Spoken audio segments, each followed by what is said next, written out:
The views and opinions expressed in this program are those of the speakers and do not necessarily reflect the views or positions of any entities they represent. This non commercial program is for educational purposes only. You're listening to आप सुन रहे हैं तो इन सुनो था ನೀವು ಕೇಳ್ತಾ ಇದ್ದೀರಾ Radio Azim Premji University.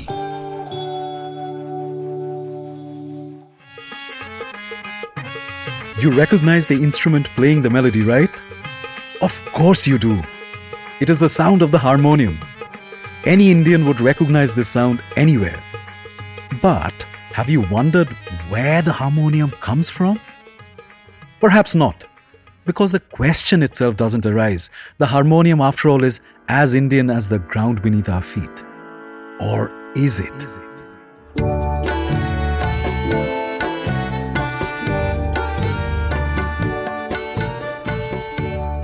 To find out, come hear the fascinating story of the harmonium in India. My name is Sharmadip Basu. I teach history and social science at Azim Premji University. And I'll take you on a dramatic journey as the harmonium made its way from Europe to the Indian subcontinent. And despite many significant odds, grew roots in its musical landscape. Unboxed, the Harmonium in India with Sharmadip Basu. Episode 1. The story of the harmonium, or my interest in the story of the harmonium, goes back to actually childhood when I look at it now. It's one of the first objects, musical instruments, that's present in my musical awareness as I'm growing up in 1980s Bengal in a middle-class family. It seems that everybody has a harmonium. It is brought out in the flimsiest of excuses for any kind of occasion, to anybody wanting to sing. And boom, there appears a harmonium and people open their songbook, place it on the harmonium, sit and start singing. And that image, which is a pretty common one, I guess, for people growing up around that time in certain parts of India, surely, is embossed in my mind. The harmonium, in other words, was always there. So it never occurred to me to ask about its origins. Where did the harmonium come from? It came from there. It is right there. Everybody has it. So imagine my surprise when I think I'm first or second year in college by now, early 90s, and I've started reading modern European literature, and I start with Milan Kundera's Joke, the book, his first novel, right? And there one of the characters, Jaroslav, who's a friend of the main protagonist, Ludovic, suddenly recounts his musical childhood. And he's talking about the harmonium being ever present in his house in the context of Moravian folk music. So I was thinking, like, how can that be? I thought this is a Bengali instrument which the Bengali Bhadralok always, whenever they feel musical and, they pull it out and it's ours. How can it be in Czechoslovakia? So that's what got me first thinking about the harmonium. That why is it present in such disparate parts of the world when I thought it's an instrument of Indian origin? It seems that other people are laying claims to something that I thought was entirely mine. And that's when I start digging deeper into the harmonium and the fascinating history of its unfolding in the Indian subcontinent first, through the colonial rule. The harmonium travels the world along with not just Indians, but South Asians in general. And that is the story that I want to share with you folks.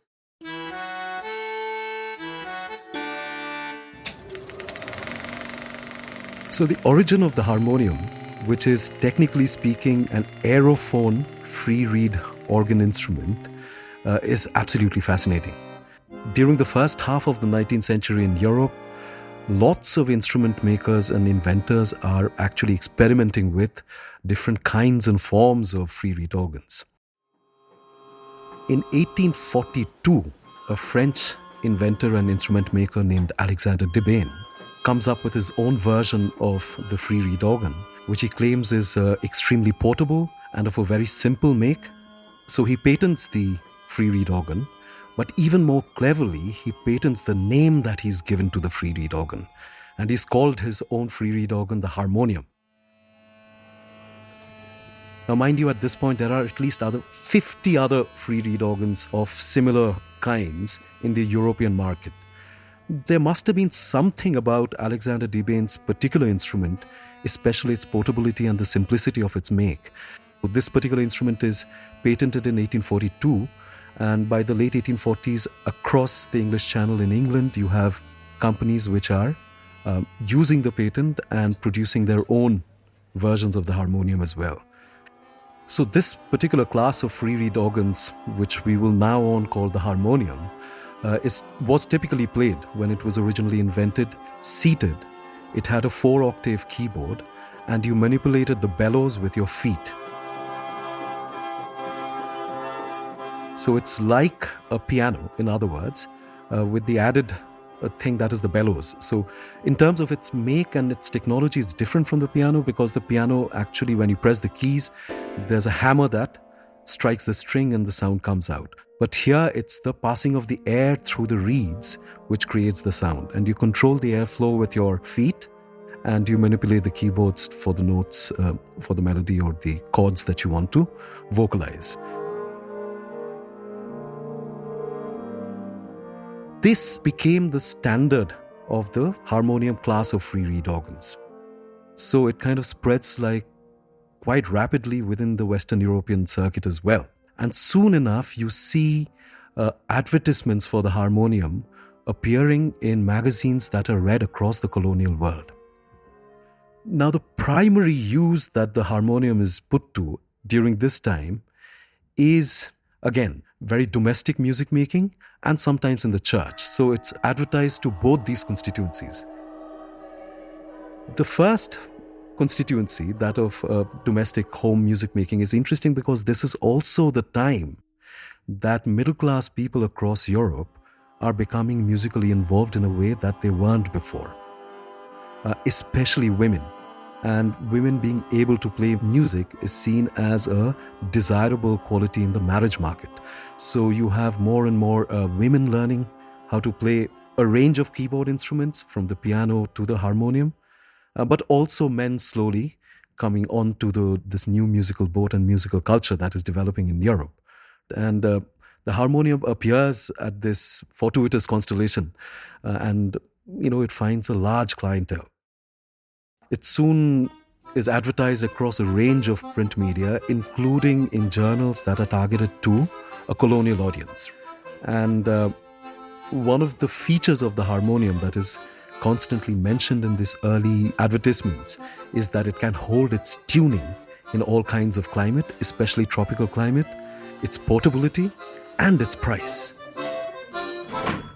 It's about less than a fourth of what a decent piano costs.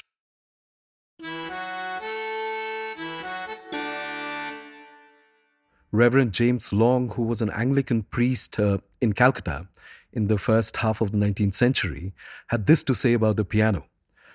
Pianos were very dear, 2,000 rupees being frequently paid for a grand one.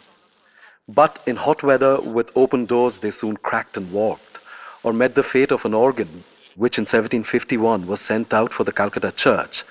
But on being opened, it fell to pieces, all the woodwork having been eaten up by white ants. At this point, the harmonium's primary home in India is the church. And most of the churches are trying to raise money, subscription from their congregation to buy harmoniums, right? And so one of the biggest champions of the harmonium during its early days in colonial India was Reverend Henry Polehampton, who was the chaplain of Lucknow City Church. During the first half of 1857, just before the Great Mutiny broke out, he was writing a letter to his mother saying that how he's trying to raise money from his congregation to buy a harmonium. And he focused on precisely those advantages of the harmonium that we've already spoken about, that it's cheap, that it's portable, that it can retain its tuning in tropical climates. So around May, the mutiny explodes. And then in July, he sustains a gunshot in one of the skirmishes that is happening in Lucknow. And he doesn't survive the gunshot, he dies. But the harmonium doesn't die with him. His wife, Emily, is equally invested in the harmonium. So around November, as the mutiny is intensifying, the British decide to evacuate all the Europeans out of Lucknow. And Miss Emily Polehampton is one of the people who needs to be evacuated as well. So on the morning of 19th of November, she's supposed to travel out of Lucknow. And she remembers the harmonium that her husband had raised the subscription for and which was lying in the chapel. She hadn't seen it since the mutiny had broken out, since her husband had died. But for whatever reason, she decided to rescue the harmonium from the chapel. Later in the morning, she goes with one of her Indian attendants to the chapel, rescues the harmonium, travels with the harmonium on camelback all the way from Lucknow to Allahabad, puts the harmonium on a train to Calcutta, travels with the harmonium herself to Calcutta, and then ships it off to England. And I say this story to indicate the kind of emotional bonds that these European missionaries who brought the harmonium over from Europe to India developed with the instrument. We don't know what happens to the Polehampton harmonium after it reaches England, but we know that it landed safely in the port of Plymouth, and that's the last that we know.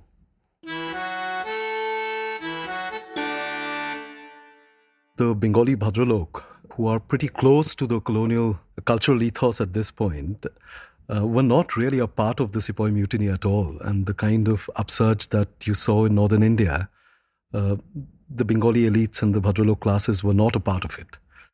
From the 1860s onwards, you find these new, what back then would have been new age religious reform movements like the Brahmo Samaj, which was a theistic movement centered in Bengal primarily, taking to being inspired by the Christian mode of service and worship and taking to the harmonium as well and patterning their own religious service along the lines of a Christian service.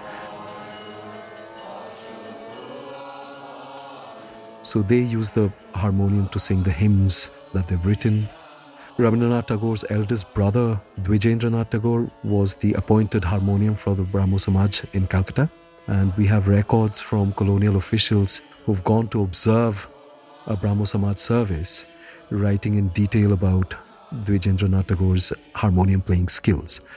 But again, mind you, at this time when we're talking about the harmonium, we're still talking about an instrument which resembles, at least from the outside, more the piano than what we understand as the harmonium today, right? So you play the harmonium seated on a stool or a chair with both hands, manipulating the bellows with your feet.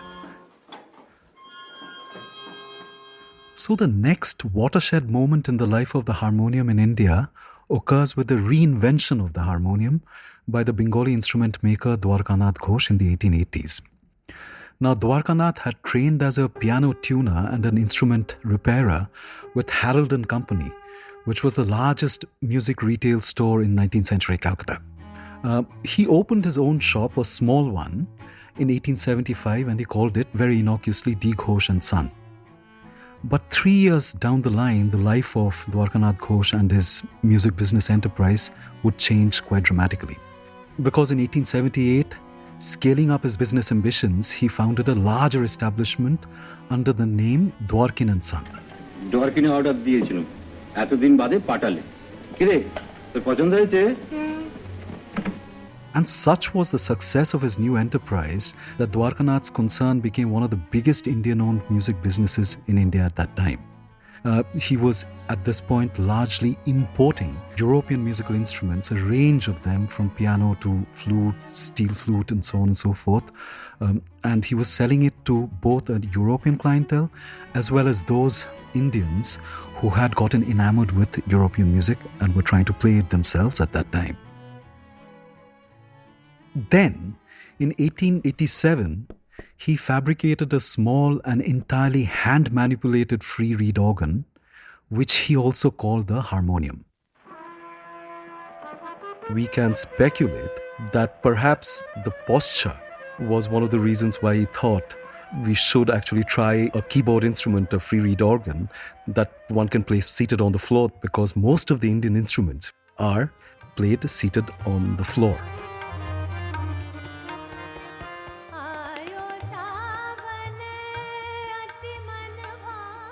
So it's good to bear in mind that Dwarkanath's harmonium looked very different from its namesake that the European missionaries and the Europeans had brought over, which the Brahmo Samaj people were also using in their religious services. His was a much, much smaller instrument. It was shaped like a trunk. The keyboard had been abridged from 4 octaves to 2.5 octaves.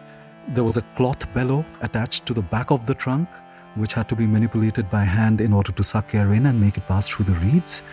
And he presented it to the market by saying that it's one of the most cheaply affordable free reed organs that one could buy at that point.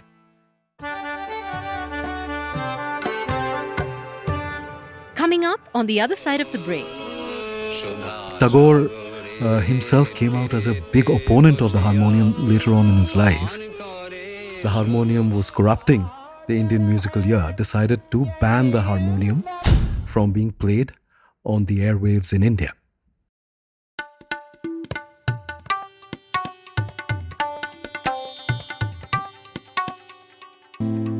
In Kannada, vachanas are a particular kind of poetry that we are going to look at a lot of examples today. ಉಳ್ಳವರು ಶಿವಾಲಯವ ಮಾಡುವರು ನಾನೇನ ಮಾಡಲಯ್ಯ ಬಡವನಯ್ಯ. There is Revana Siddha, who is a shepherd. There is Devara Dasimaya, weaver. Molige Maraya, woodcutter. Madiwala Machideva, the washerman. A cowherd, a rope maker, barber, a hunter, and even Maritande, the burglar. ಸಾವಿಲ್ಲದ ಕೇಡಿಲ್ಲದ ರೂಹಿ. So we have the amazing M.D. Pallavi singing the Vachana poems. ನಾನೊಲಿದೆ.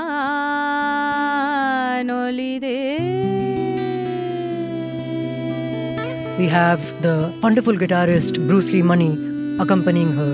So come with me on this journey.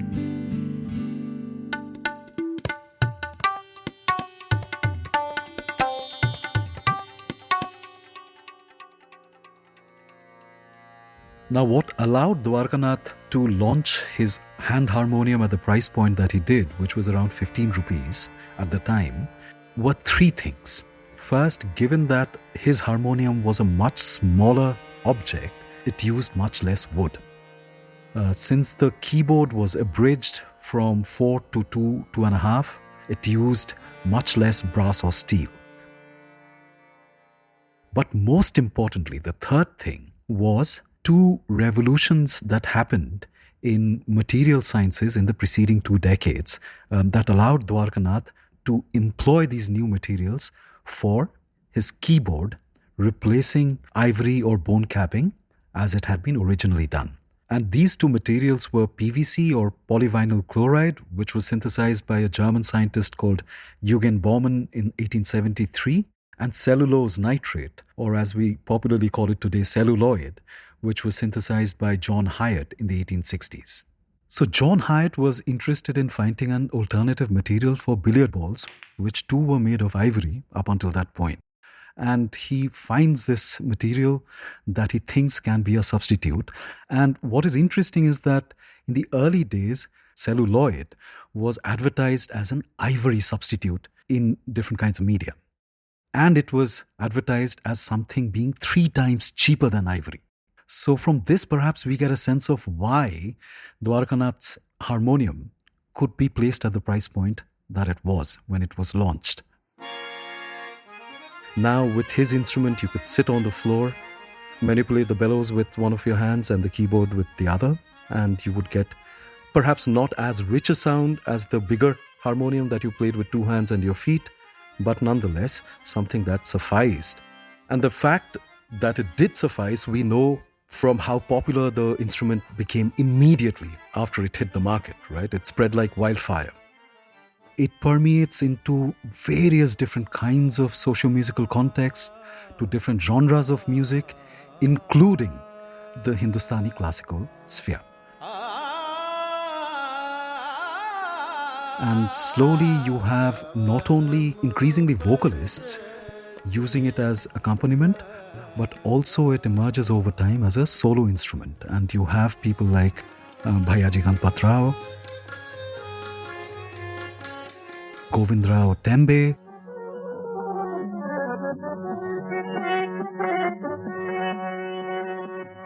Bhure Khan,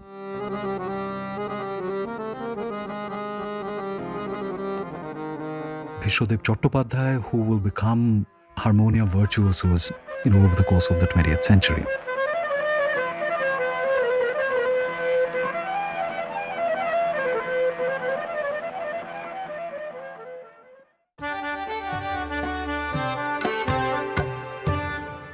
The early decades of the 20th century is when the nationalist movement is reaching its maturity, which will become the Indian freedom movement subsequently.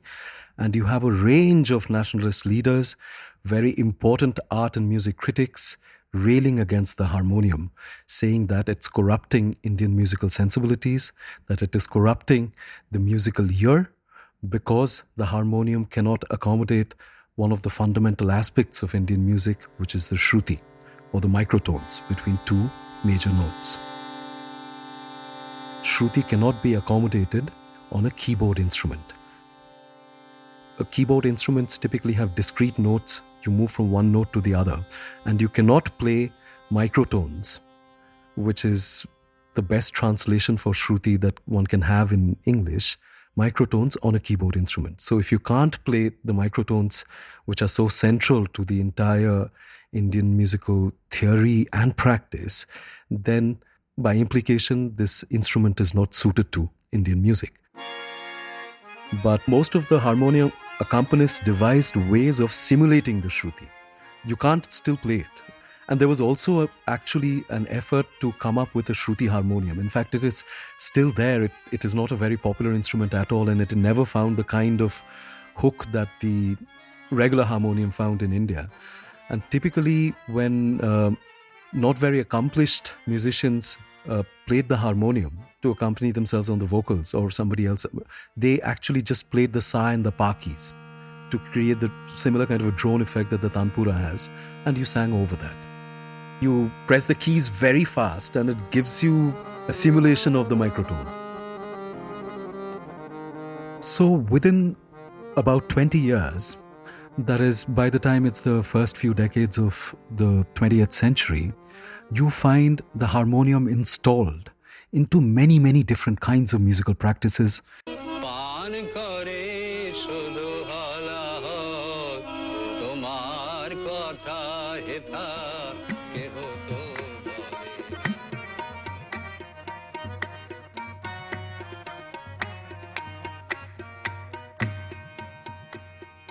Now, one thing we should remember over here is that music making was largely a caste-based occupation in India. And secondly, you had the gharana systems or the Guru Shishya Parampara, which had a slightly different kind of a socio-economic focus in terms of musical practice, right? So those who were not within the quote-unquote what we today call the classical sphere came from certain caste backgrounds whose caste occupation was to play music. Now, the introduction of the harmonium and its wide acceptance cuts across this caste divide of music making in the Indian context. And one of the most interesting uptake of the harmonium happens amongst the new middle classes that are emerging with colonialism in the later half of the 19th century and the first few decades of the 20th century. And one of the main reasons why this happens is the convergence of the harmonium with the print culture in various Indian languages of the time. So, in fact, it could be argued that the harmonium prompted the creation of an entirely new genre of printed text in India, that is the music manual. From 1872 onwards, we find in the Bengali print market, especially given that the harmonium first was introduced in the Bengal region and then it went to the other parts, one harmonium manual after the other began appearing. To the extent by the 1910s, there were at least 6 different music manuals, that is harmonium manuals, authored by 6 different people in the Bengali market alone. In other parts of India too, you see harmonium manuals appearing.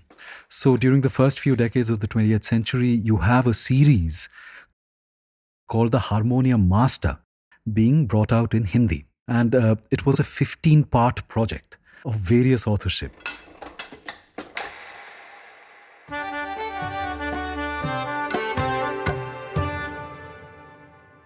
In the 1950s, the famous Naval Kishore Press actually combines all of these 15 volumes that have come out under the title of Harmonium Master and publishes it in 2 volumes under the same name. For example, the best-known harmonium manual of its time, the Harmonium Shikha, which was authored by Sachit Ray's grandfather, Upendra Kishore Roy Chaudhary, clearly stated this, that the book was meant for the otherwise busy, modern or adhunik individual, so that, and I quote here, they could amuse themselves according to their musical needs and at their own leisure. কিরে থামলি কেন বাজা আমি পারি না বাজাতে বাজাতেই শিখবি Now, what is interesting is that Dwarkin and Dwarkin's company was also a major player in the music manual, specifically the harmonium manual market. And in fact, Upendra Kishore's book, The Harmonium Shikha, was sponsored by Dwarkin and Sons. The harmonium also has a very curious history in a field of musical practice and music making that defines modern Bengali musical sensibilities in particular, that is Rabindra Sangeet.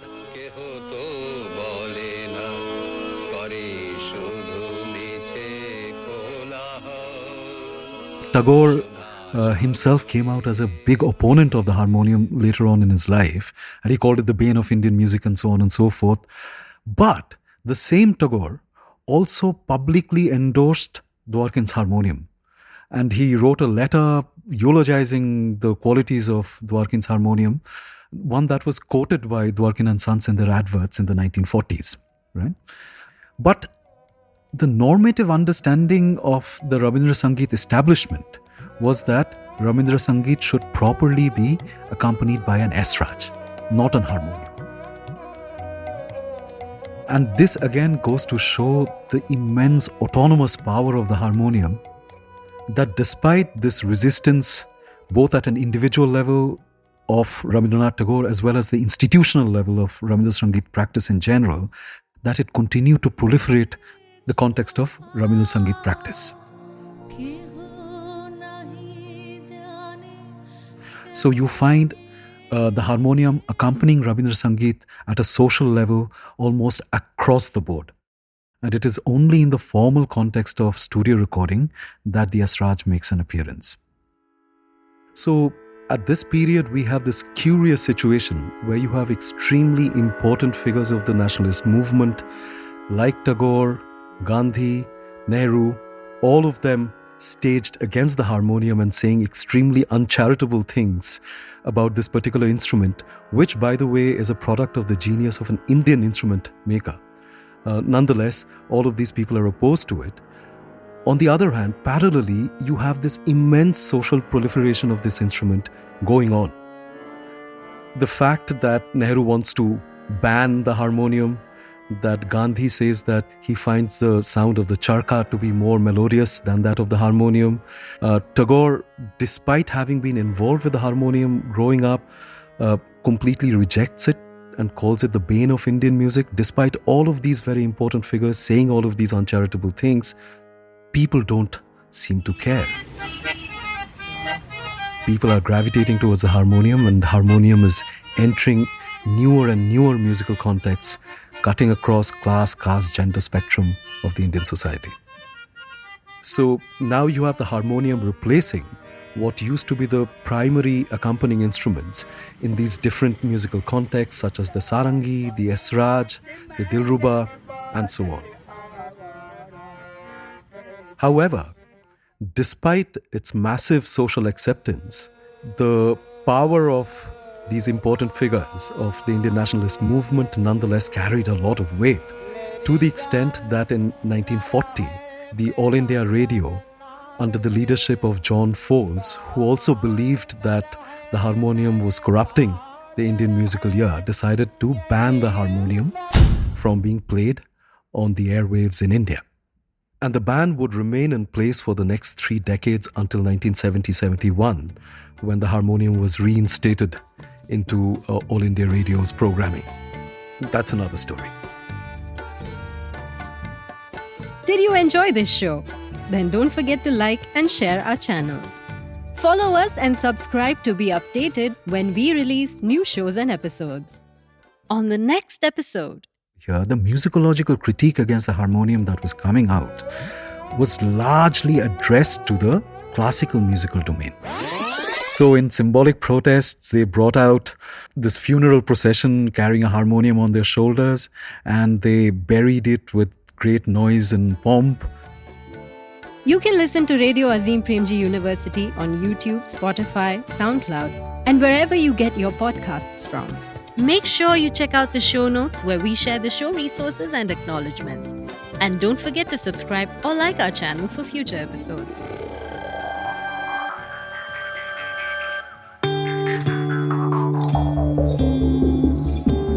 You're listening to आप सुन रहे हैं You're listening to सुनो था ನೀವು ಕೇಳ್ತಾ ಇದ್ದೀರಾ Radio Azim Premji University